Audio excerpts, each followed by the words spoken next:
Hi mommies! Thank you for stopping by at my channel.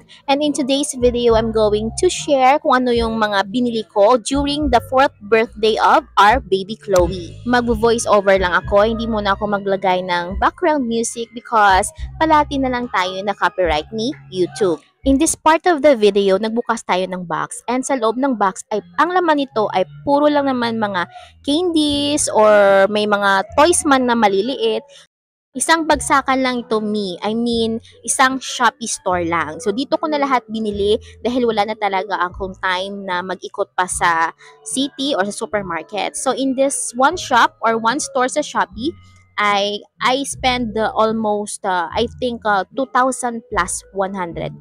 So, lahat na ito ay para sa kanyang pabitin, loot bags, and games and prizes sa mga games. O, diba? So, ang colorful, very tempting ito sa mga kids. So, in this time we are packing now for the loot bags.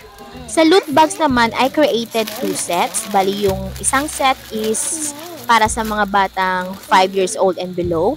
And then, yung isang set is para sa mga batang 5 years old and above. 6 years old and above.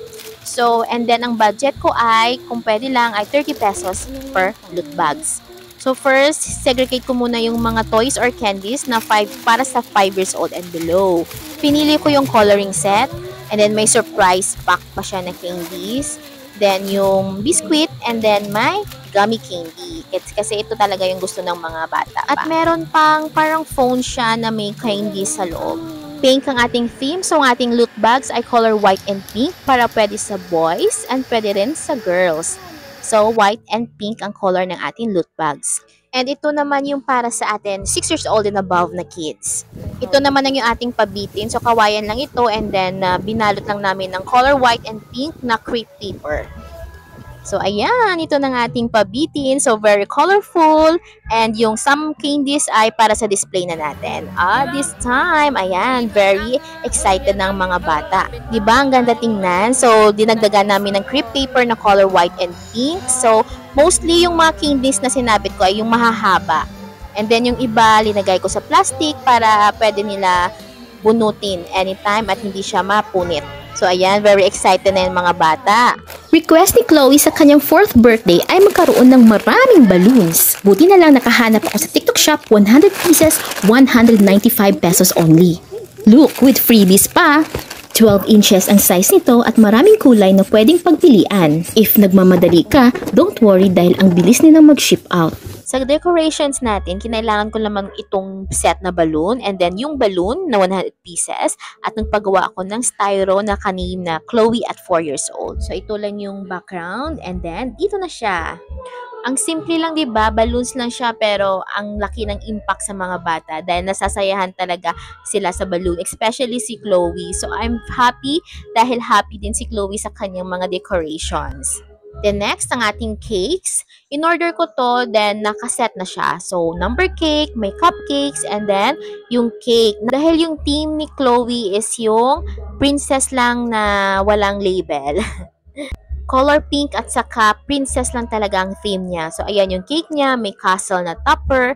At syempre, yung gown ni Chloe is naka-princess din. Then, sa damit namin sa family, we make sure na kahit paano may shade of pink.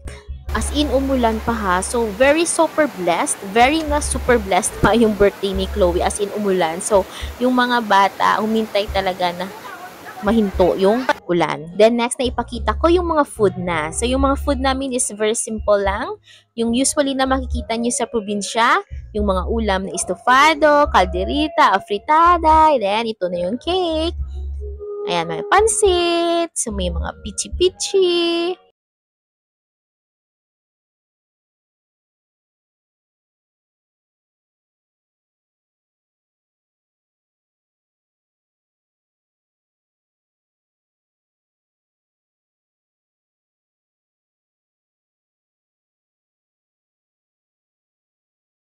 Na in the morning pa lang because I know na pag ginawa yung photoshoots before the food eating is as in mag-green talaga, as in mag-green noal. So ito kami lahat no during our family photoshoots na family kain na. Dahil nga sa ulan as in hindi ako nakapag-games. So as in, nagpabitin na lang kami after. Yung mga prizes sa games, as in, pinamigay ko na lang. Then sa pabitin, hindi natin talaga maiiwasan na magkagulo, no? So we set muna. So yung first set na allowed na pwede na magbitin-bitin is yung mga bata na 5 years old and below. Then we'll make sure na lahat sila na makakakuha talaga para walang may umiyak sa kanila.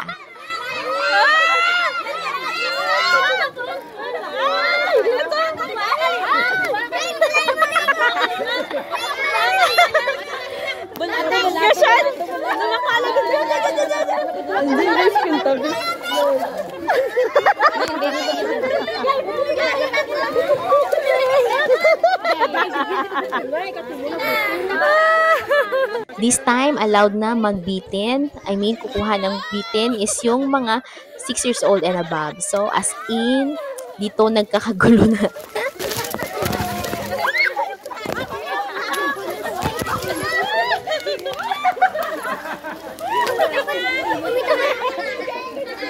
So last part of the party is the giving away of the loot bags. Thank you for watching.